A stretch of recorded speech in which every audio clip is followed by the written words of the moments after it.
Hello students, welcome to our channel judicial success. My name is Revant Singh. आज की इस video में मैं आपको ancient sources of Hindu law बताऊंगा। हिंदू विधि के जो एंशिएंट सोर्स हैं या जो पुराने सोर्सेज हैं वो कौन कौन से हैं। और दोस्तों, यदि आप जुडिशियल एस्पिरेंट हैं, जुडिशरी की प्रिपरेशन कर रहे हैं या फिर अदर लीगल कॉम्पिटिटिव एग्जामिनेशन की तैयारी कर रहे हैं, तो नीचे डिस्क्रिप्शन बॉक्स में मैंने नंबर दे रखे हैं, वहां से आप हमें कॉन्टैक्ट कर सकते हैं। और हमने बिल्कुल नॉमिनल फीस पे कोर्सेज लॉन्च कर रखे हैं, वो आप एक्सेस कर सकते हैं। तो जो चैप्टर रहेगा हमारा वो रहेगा सोर्सेज ऑफ हिंदू लॉ, यानी हिंदू लॉ के क्या स्रोत है, हिंदू लॉ कहां से डेवलप हुआ है। Hindu system of law has the most ancient pedigree of the known system of law. Hindu जो सिस्टम है लॉ का, उसे सबसे पुराना लॉ का सिस्टम माना जाता है। Sources of Hindu law are classified into two parts. जो हिंदू लॉ के स्रोत हैं या सोर्सेस हैं, उसे दो भागों में विभाजित किया गया है। First is ancient sources, second is modern sources. आज की इस वीडियो में हम एंशिएंट सोर्सेज के बारे में जानेंगे। Ancient sources are divided into four parts. Ancient sources को भी चार भागों में बांटा गया है। कौन कौन से हैं वो चार भाग? First is Shruti, second is Smritis, third is digest and commentaries, निबंध या टीका, फोर्थ है कस्टम्स या रिवाज। यानी ये चार पार्ट्स हैं एंशिएंट सोर्सेज के। यानी जो पुराने सोर्स हमें हिंदू लॉ के मिलते हैं या हिंदुज्म के मिलते हैं, वो मेनली ये चार ही हैं: श्रुति, स्मृति, डाइजेस्ट एंड कमेंट्रीज, और फोर्थ वन इज कस्टम्स, जिसे आप रिवाज कहते हैं या रीति रिवाज कहते हैं। तो आइए शुरू करते हैं। First and primary source of ancient sources of Hindu law is Shruti. The word Shruti means what was heard, यानी क्या सुना गया, जो भी चीज सुनी गई है डिवाइन कम्युनिकेशन के दौरान, तो उसे हम श्रुति कहते हैं। Shrutis are fundamental sources of Hindu law. Shrutis एक प्राइमरी और फंडामेंटल सोर्स है हिंदू लॉ को, यानी जो हिंदू लॉ का जो बेस है वो श्रुतिज ही है। Four Vedas, Brahma, Aranyaka, Upanishad are Shruti text. चार वेदास, ऋग्वेद, यजुर्वेद, अथर्ववेद एंड सामवेद, ये चार वेद हैं, और ब्राह्मण, अरण्यक एंड उपनिषद, ये सारे श्रुति टेक्स्ट हैं। यानी जो सुना देन उसको लिखा, तो ये सारे श्रुति के टेक्स्ट हैं। Four Vedas are Rigveda, Yajurveda, Samaveda and Atharvaveda, ये चार वेदास हैं। Vedas are said to be the voice of God. They are considered to be a fundamental or primary source of law. Vedas एक तरह से देवों की बोली है या द वॉइस ऑफ गॉड है, यानी जो चीजें भगवान ने बोली वो चीजें सुनी गई, देन उन्हें वेदास के फॉर्म में लिखा गया। The Vedas depict the way of life of our early ancestors. Hinduism is also known as by way of life, यानी जीवन जीने का एक तरीका। वैसे ही वेदास के अंदर भी, वेद के अंदर भी जीवन जीने का एक तरीका था जो हमारे अर्ली एंसेस्टर्स फॉलो किया करते थे। Vedas contain practically no law. Vedas में कोई कानून नहीं था, कोई रिवाजें नहीं थी, कोई रीति नहीं थी। वेदास के अंदर सिंपल जो फिनोमेना है वो दर्शाया गया था। The approx period of the Vedas is now accepted to be 4000 to 1000 BC. जो वेदास का पीरियड हमारे पास आता है वो अप्रॉक्स 4000 से 1000 बिफोर कॉमन एरा के आसपास या बिफोर क्राइस्ट आप जिसे कहते हैं वो आता है। सेकंड सोर्सेस आर स्मृतिज या स्मृति जिसे आप कहते हैं, considered as golden age of Hindus. Smritis को गोल्डन एज ऑफ हिंदूज भी कहा जाता है। The word smriti literally means what has been remembered. Shruti का मतलब क्या चीजें सुनी गई, और स्मृतिज मतलब क्या चीजें याद रह गई और क्या चीजें याद रखी गई, ये मतलब होता स्मृति का। The Smritis are based on the memory of the sages. जो भी मेमोरी थी संतों की, साधुओं की, वो जनरेशन टू जनरेशन ट्रांसफर होती गई, और क्या चीजें याद रही गई एंड टाइम में, जहां पे स्मृतिज को लिखा गया या स्मृतिज लिखी, तो उस टाइम जो चीजें याद थी वही एज इट इज स्मृतिज के अंदर लिख दी गई थी। According to jurisprudence, the word remembered are those which were heard but were forgotten. Through a series of mediation, the word were recollected by the rishis. Generation to generation जब कोई भी बातें ट्रांसफर होती है, तो उनमें से कुछ चीजें ऐसी रहती जो व्यक्ति भूल जाता है। लेकिन ऐसा कहा जाता है कि जब मेडिटेशन की गई या ध्यान किया गया तो वो चीजें वापस रिकलेक्ट की, किसने? ऋषि मुनि जो होते थे उन्होंने, और वही चीज स्मृतिज के अंदर लिखी गई थी। The Smritis deals with the rules of morality and religion. Smritis के अंदर कुछ रूल्स थे related to the religion and morality, यानी कौन सी चीजें मॉरल होगी, कौन सी चीजें सही होगी, कौन सी चीजें गलत होगी। लेकिन श्रुतिस के अंदर जो चीजें थी वो थी वे ऑफ लाइफ की। द स्मृतिस में be divided into two parts. Smritis को दो भागों में आप विभाजित कर सकते हैं। पहला है धर्म सूत्रास, जिन्हें अर्ली स्मृतिस कहा जाता है, एंड सेकंड इज धर्म शास्त्रास, जिन्हें लेटर स्मृतिस आप कहते हैं। फर्स्ट इज धर्म सूत्रास, जिन्हें अर्ली स्मृतिस के नाम से जानते हैं। The Dharma Sutras were mostly written in prose. जो धर्म सूत्र थे उन्हें गद्य की तरह लिखा गया था, गद्य यानी पैराग्राफ्स में लिखा गया था। The Dharma Sutras is usually record to be between 800 and 200 BC. 800 से 200 बिफोर क्रिस्ट या before common era Dharma Sutras का टाइमिंग्स बताते हैं, यह अप्रॉक्स टाइमिंग्स है। The Dharma Sutras deal with the duties of man in their various relationship like marriage, inheritance and partitions. Shrutis के अंदर जिस प्रकार बता रखा था कि एक इंसान को जीवन कैसे जीना है, लेकिन जब स्मृतिस डेवलप हुई उस समय धर्मसूत्र सबसे पहले आए। धर्मसूत्र के अंदर यह बता रखा था एक व्यक्ति की, एक मनुष्य की क्या ड्यूटी होगी, क्या कर्तव्य होंगे, उसकी जो मैरिज होगी, विवाह होगा वो किस प्रकार होगा, इनहेरिटेंस होगा वो किस प्रकार होगा, यानी उसके बच्चों को प्रॉपर्टी जो डिवाइड होगी वो कैसे होगी, पार्टीशंस कैसे होंगी, ये चीजें धर्मसूत्रास के अंदर बताई गई। और धर्मसूत्रास या फिर अर्ली स्मृतिस को भी golden age of the India कहा जाता है। Dharmasutras composed in different parts of the country and at different times. Dharmasutras अलग अलग जगह, भारत के अलग अलग जगह, जैसे कि स्कूल्स ऑफ लॉ होती है वैसे अलग अलग जगह डेवलप हुए according to the need of that region. जिस रीजन की, जिस क्षेत्र की जो नीड थी उस हिसाब से धर्म सूत्रास कंपोज्ड होते गए। They incorporate the teachings of Vedas with local customs.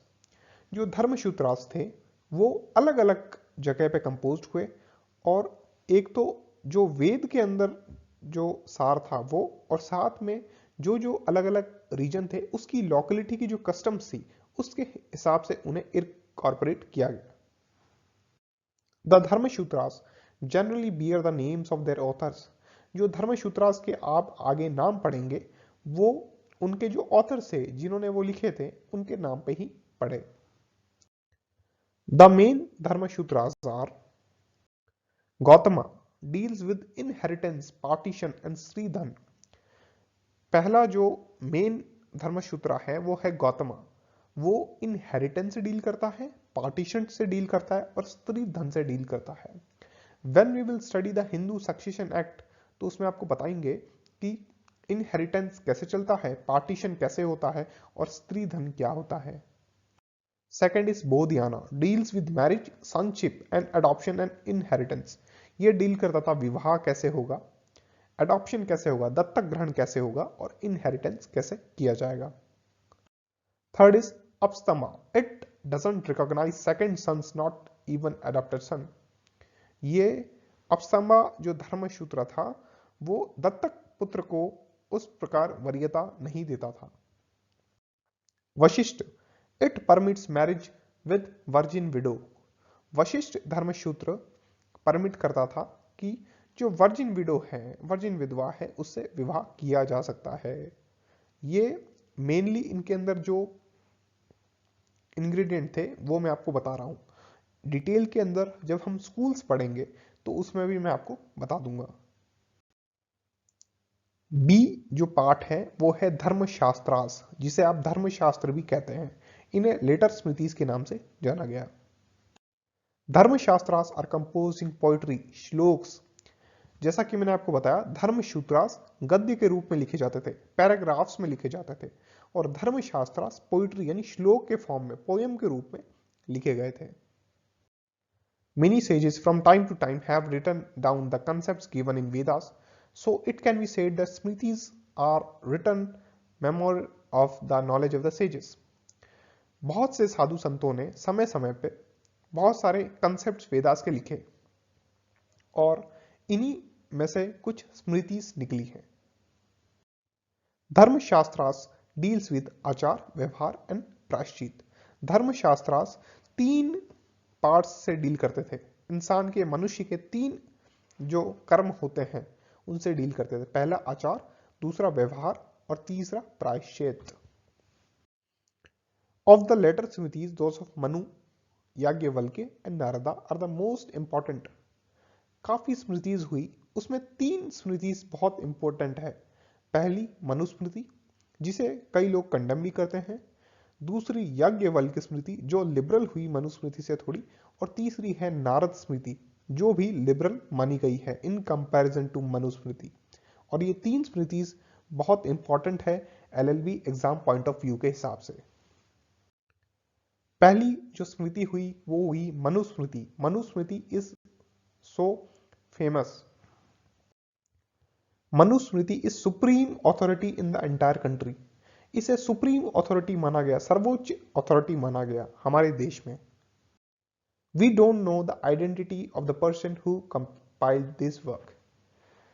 किसी भी शास्त्र में या किसी भी हिस्ट्री की बुक में कंफर्म नहीं बता रखा है मनुस्मृति किसने लिखी और हु वाज मनु, ये भी नहीं बता रखा है। बाज लोग कहते हैं कि ब्राह्मण था मनु, बट इस पे भी कुछ कॉन्फ्लिक्ट्स हैं। और जो कास्ट है जिस व्यक्ति ने मनुस्मृति को कंपाइल किया वो भी नहीं बता रखा है। तो अभी कोई श्योरिटी नहीं है कि किस व्यक्ति ने मनुस्मृति को कंपाइल किया। Consist of 12 chapters and 2694 shlokas.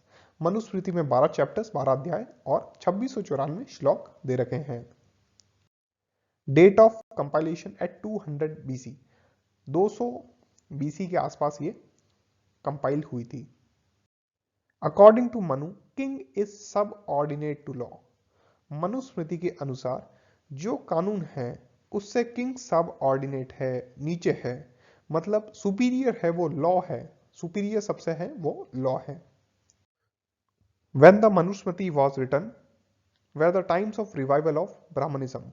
जब मनुस्मृति लिखी गई तो वो उस समय ब्राह्मणिज्म का जो प्रकोप था, ब्राह्मणवाद का जो प्रकोप था वो बहुत अधिक था। According to Manu, while deciding a dispute, the king must to inquire into the custom of locality of the guilds। Manusmriti के अकॉर्डिंग जब भी राजा न्याय करे या कोई भी डिस्प्यूट को सॉल्व करे तो उसको उस समाज के जो लोकलिटी के जो कस्टम है उसे ध्यान रखते हुए निर्णय करे। He is particularly attached to women and Shudras. He supports the dominant position of Brahmins। Manusmriti women's के लिए और शूद्रास के लिए बहुत ज्यादा कठोर थी, लेकिन वो डोमिनेंट पोजीशन थी ब्राह्मण्स की, उसे सपोर्ट करती थी, वो ब्राह्मणिज्म को सपोर्ट करती थी। मैं ये जो लेक्चर रिकॉर्ड कर रहा हूँ ये एग्जाम पॉइंट ऑफ व्यू से या नॉलेज पर्सपेक्टिव से बना रहा हूँ। मैं किसी भी कास्ट को या किसी भी वर्णास को सबऑर्डिनेट या फिर किसी भी वर्णा को इंफीरियर या सुपीरियर नहीं कह सकता, और ना मुझे अधिकार है, मैं सबको समान मानता हूं। लेकिन एग्जाम पॉइंट ऑफ व्यू से या एजुकेशन पर्सपेक्टिव से जो मनुस्मृति है वो कठोर थी विमेंस को लेके और शूद्रास को लेके, लेकिन वो ब्राह्मणिज्म को सपोर्ट करती थी। सेकंड जो स्मृति है वो हमारे पास आती है याज्ञवल्क्य स्मृति। याज्ञवल्क्य स्मृति comes after Manusmriti. It is substantially based on Manusmriti, though it is more synthesized, concise and logical। Manusmriti के बाद याज्ञवल्क्य स्मृति आई और याज्ञवल्क्य स्मृति मनु पे थोड़ी बहुत बेस थी और इसके अंदर थोड़ी लॉजिकल चीजें थी या लिबरल चीजें थी। Yajnavalkya belong to Mithila, northern Bihar. Yajnavalkya Smriti attaches importance to custom. Yajnavalkya Smriti जो कस्टम है, रीति है, रिवाजें हैं या रूढ़ियां हैं उनसे बहुत ज्यादा अटैच थी, उनको ज्यादा प्रेफरेंस देती थी। In the matter of Shudras and women, on the women's right to hold or inherit property he holds liberal view. As I told you earlier कि याज्ञवल्क्य स्मृति मनुस्मृति से थोड़ी लिबरल थी, यानी उसके जो व्यूज थे वो थोड़े सॉफ्ट थे, इतने हैर्श या कठोर व्यूज नहीं थे। He takes a liberal view of the criminal penalties. Yajnavalkya Smriti के अंदर जो पनिशमेंट थी वो भी काफी लिबरल थी। मनुस्मृति के अंदर जो पनिशमेंट थी वो बहुत ज्यादा हैर्श थी, यानी कोई व्यक्ति यदि ब्राह्मण के घर में चोरी करेगा तो जो पनिशमेंट थी वो बहुत ज्यादा थी, या फिर जो व्यक्ति ब्राह्मण की लड़की से शादी करेगा तो उस केस के अंदर भी जो पनिशमेंट थी वो ज्यादा थी। Third Smriti is Narada Smriti. Narada belong to Nepal. Approx date of work is 200 AD. Narada also said customs decide everything and overrules the sacred law. हर स्मृति के अंदर कस्टम पे बहुत ज्यादा जोर दिया गया था कि रिवाज हैं उनकी इंपॉर्टेंस बहुत ज्यादा है, लेकिन स्पेशली नारद ने यह कहा था, नारद स्मृति में यह कहा था कि कस्टम सब चीज को ओवररूल कर देती है, यानी कस्टम जो लॉ है उससे भी सुपीरियर है। यदि किसी लोकेलिटी की कस्टम या किसी भी एरिया की या किसी भी ट्राइब की जो कस्टम है वो उन्हें कोई काम करने के लिए इजाजत देती है और लॉ उसके करने के लिए मना करता है, तो कस्टम हमेशा हमेशा ओवरराइड करेगी या ओवररूल करेगी, यानी कस्टम को इसमें सर्वोच्च माना गया है। He is also recognized that in certain circumstances a woman can leave her husband and take another. Narad स्मृति मनुस्मृति से बहुत ज्यादा लिबरल थी और सॉफ्ट व्यूज थे इसके शूद्रास को लेके और वुमेन को लेके। और नारद स्मृति में यह भी कहा गया था कि वुमेन कुछ केसेस के अंदर अपने हस्बैंड को छोड़ सकती है या विवाह विच्छेद कर सकती है और दूसरा विवाह भी कर सकती है। नारद स्मृति कह रही थी कि जो किंग का लॉ मेकिंग पावर है वो भी सुपीरियर है। जिस प्रकार लॉ को कस्टम ओवरराइड कर लेती है, यानी किसी लॉ के ऊपर यदि उसके विपरीत कोई कस्टम है तो कस्टम को कंसीडर किया जाएगा, और कस्टम के बाद भी यदि किंग ने कोई लॉ बना दिया तो उस किंग के जो लॉ है, राजा का जो कानून है वो सर्वोच्च माना जाएगा, यानी वो कस्टम से भी सुपीरियर माना जाएगा। He was not hatched to women and shudras. As I told you कि नारद स्मृति के अंदर जो व्यूज थे वुमन यानी महिला को लेके या शूद्र को लेके वो बहुत ज्यादा लिबरल थे, बहुत ज्यादा सॉफ्ट थे। He was progressive sage and he confers the right on women to hold and inherit property. Narad बहुत ज्यादा प्रोग्रेसिव ऋषि हुए और इन्होंने विमेन के राइट्स की बात की कि विमेन को अधिकार है कि वो अपनी प्रॉपर्टी रख सकती है और साथ ही साथ अपनी प्रॉपर्टी को उसके अकॉर्डिंग इनहेरिट भी कर सकती है। थर्ड जो सोर्सेस हमारे पास आते हैं वो है डाइजेस्ट, निबंध या कमेंट्रीज, जिन्हें आप निबंध या टीका कहते हैं। The Smritis were not always clear-cut, and one Smriti differed from another, and sometimes in the same Smriti there were conflicting texts. Thus the need arose, and this need was satisfied by the commentators and digest writers. Smritis अलग अलग थी, यानी नारद स्मृति है उसके views liberal है women को लेके और शूद्रास को लेके, लेकिन मनुस्मृति की नहीं है। मनुस्मृति विमेन के राइट्स की बात नहीं करती है, लेकिन याज्ञवल्क्य स्मृति और नारद स्मृति करती है। तो दोनों के व्यूज थे वो अलग अलग थे, और इवन नारद स्मृति या मनुस्मृति में भी जो व्यूज थे वो एक ही स्मृति में भी अलग अलग हुआ करते थे। तो कॉन्फ्लिक्ट अराइज होते थे कि किसको फॉलो किया जाए या किसको सुपीरियर माना जाए। तो इसकी जो नीड थी उसको कमेंटेटर्स ने और डाइजेस्ट राइटर्स ने पूरा किया और सेटिस्फाई किया। The commentaries and digest cover a period of about 1000 years from 700 BC to 700 AD. 700 BC से 700 AD तक कमेंट्रीज और डाइजेस्ट का पीरियड चला। सबसे पहले हमारे पास श्रुतिज आई, श्रुति से स्मृतिज बनी, स्मृति से फिर डाइजेस्ट और कमेंट्रीज आती है। Till the 12th century, the general tendency was to write commentaries, tika on a particular smriti, but from the 12th century onward, the trend was to write digest निबंध on several smritis. 12वीं शताब्दी तक ये tendency थी कि commentaries लिखी जाए। Commentaries means कि एक बैरेक्ट है आईपीसी, आईपीसी की बैरेक्ट पे यदि आप किसी राइटर का कमेंट्री पढ़ेंगे तो वो बहुत ज़्यादा वास्ट होती और बहुत ज़्यादा डिटेल्ड में होती है, उसे आप कमेंट्री कह सकते हैं। और डाइजेस्ट या निबंध को आप सीरीज से कंसिडर कर सकते हैं, या उसका एग्जांपल आप सीरीज समझ सकते हैं। सीरीज बहुत ज़्यादा कॉन्साइज फॉर्म में होती है, इंपॉर्टेंट चीज़ें उसमें लिखी हुई होती है।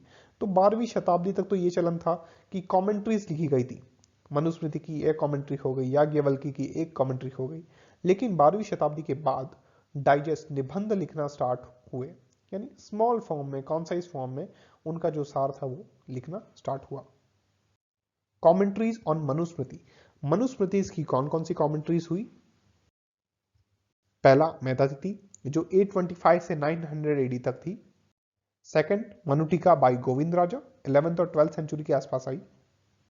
थर्ड इज मानवता मुक्तवली बाय कुल्लू का भट्टा। मनुस्मृति की 3 इंपॉर्टेंट कमेंट्रीज यही हुई। Commentaries on Yajnavalkya Smriti. अब देखते हैं याज्ञवल्क्य स्मृति की कौन कौन सी कमेंट्रीज हुई। First is Bal Krida by Vishwarupa and second is Mitakshara. Mitakshara is also school in Hindu law. Mitakshara एक स्कूल भी है हिंदू लॉ में जो हम आगे पढ़ेंगे, और मिताक्षरा कहाँ पे थी वो भी हम आगे डिटेल में समझेंगे। तो मिताक्षरा को लिखा था विष्णुवेश्वरा ने। तो ये थी कमेंट्रीज मनु पे और याज्ञवल्क्य स्मृति पे। फोर्थ जो पार्ट है एंशिएंट हिंदू लॉ का, लास्ट पार्ट आप कहोगे एंशिएंट हिंदू लॉ का, वो आप मानते हो कस्टम्स को, यानी जो रिवाजें चल के आई सदियों से, जो रीति रिवाजें आ रही है, वो भी एक सोर्स है एंशिएंट हिंदू लॉ का। Custom was a main vehicle of legal developments. Custom या रीति रिवाज एक मुख्य साधन है लीगल डेवलपमेंट्स का, यानी विधिक रूप से जो बदलाव होते हैं उसे कस्टम के through generation to generation transfer किया जाता है। It has been seen earlier that though the Vedas and the Smritis are said to contain divine revelation, in reality they incorporated mostly the customs of their time. Vedas के अंदर जो चीजें थी या जो चीजें स्मृतिस के अंदर थी उन्हें कस्टम का रूप दे दिया गया था, यानी जो चीजें वेदास से ऋषियों ने सुनी या स्मृतिस में जो लिखी उन्हें कस्टम्स के रूप में रूप दे दिया गया, कस्टम के रूप में इनकॉर्पोरेट कर दिया गया था उसी समय। फिर ये जनरेशन टू जनरेशन ट्रांसफर होती गई और आज तक ये कस्टम्स या रूढ़ियां चलती आ रही है। एट द लोअर रंग of the judicial administration disputes were mostly decided on the basis of customs. As I told you कि मनुस्मृति हो गई या नारद स्मृति हो गई, उसमें कस्टम्स को भी एक रिलेवेंस या सिग्निफिकेंस माना गया था कि customs were significant and the king will resolve the disputes on the basis of the custom. What is the custom of that local guild? यानी उस समाज की कस्टम क्या है उसको देख के जो डिस्प्यूट है या कोई भी दिक्कत है या कोई भी समस्या है उसे सॉल्व किया जाए। Origin and nature of custom, यानी कस्टम का या रीति रिवाज का क्या नेचर होता है और ओरिजिन कैसे हुआ, यानी उसकी उत्पत्ति कहां से हुई। When human beings came to live in groups, it was but natural that they should, for harmonious group life, conform to certain patterns of human behavior. From any cause, a uniform and persistent usage has modulated the life and regulated the dealing of a particular class of humanity. It becomes a custom. जब humans groups में रहते थे, tribes में रहते थे, तो उस time there were no custom, there were no rules. लेकिन जब यूनिफॉर्मिटी या फिर आप कह सकते हैं उन्हें रेगुलेट करने की बात आई कि जीवन रेगुलेट कैसे होगा, कौन से काम कौन करेगा या कोई भी रिलेशनशिप कैसे बिल्ड होगी, तो इन्हें प्रॉपर करने के लिए, इन्हें रेगुलेट करने के लिए कस्टम का ओरिजिन हुआ या कस्टम डेवलप हुई। Requirements of a valid custom, यानी एक वैलिड कस्टम की, वैध रिवाज की क्या रिक्वायरमेंट होगी, क्या आवश्यकता होगी, क्या जरूरत होगी। कस्टम आपके एंशिएंट हिंदू लॉ के अकॉर्डिंग इंपॉर्टेंट नहीं है, ये हिंदू लॉ के नेक्स्ट जो सब्जेक्ट्स आगे हम पढ़ेंगे उनमें भी बहुत ज़्यादा आवश्यक है।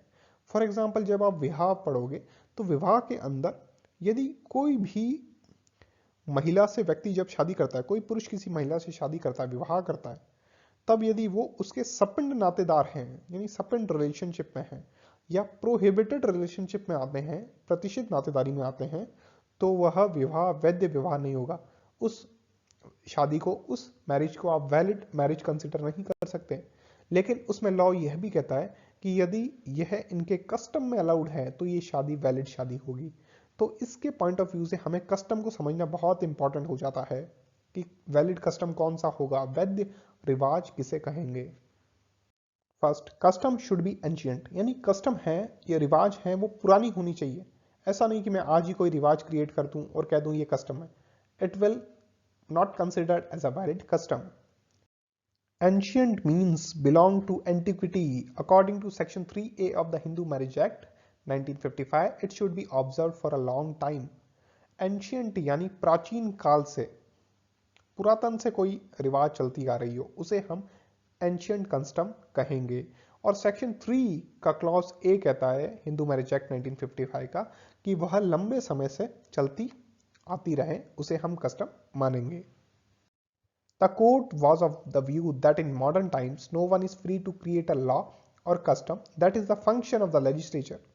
आज के समय में हम कोई नई कस्टम नहीं क्रिएट कर सकते। कोई भी समाज ये नहीं कह सकता कि हम अब एक नई कस्टम, नई रिवाज चलाने जा रहे हैं।